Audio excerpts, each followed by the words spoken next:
මම පුදුම විශ්වාස කරනවා මහින්ද රාජපක්ෂලා වගේ 100ක් හිටියත් ගෝඨාභය රාජපක්ෂලා වගේ 100ක් හිටියත් මේ සරත් ෆොන්සේකාගේ චරිතය නැත්තම් කවදාත් විද්‍යාවට යන්න බෑ. ඔහුගේ නායකත්වය දැඩි නායකත්වය.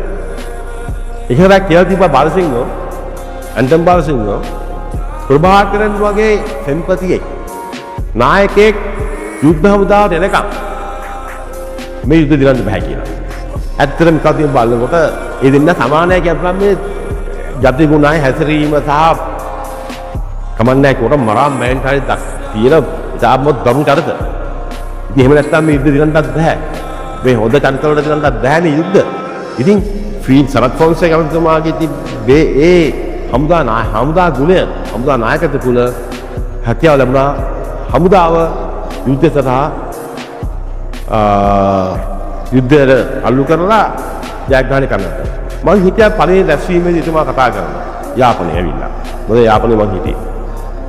එතුමා කිව්වා මේ යුද්ධය අවසන් වෙනකොට අපි 5000ක් මැරෙයි කිව්වා.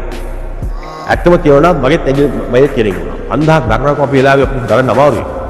නමුත් මම විශ්වාස කරන්න 5500ක්.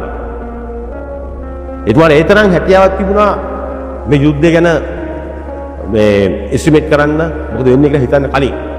එතුමා කොළඹින්දන් ටෙලිෆෝන් එකෙන් කියනවා අපේ ග්‍රවුන්ඩ් එකේ තත්ත්වය කියනවා. අතන බැලුවද මෙතන බැලුවද අර මේක වැහුවද අර ඒ කියන්නේ බලන් හිටියා වගේ සැටලයිට් එක බලන් ඉන්නවා වගේ කියනවා. ඉතින් එතුමාට ඒ තරම් හමුදා පිළිබඳව ග්‍රවුන්ඩ් එක පිළිබඳව ෆීල්ඩ් එක පිළිබඳව මනා දැනීමක් තිබ්බා.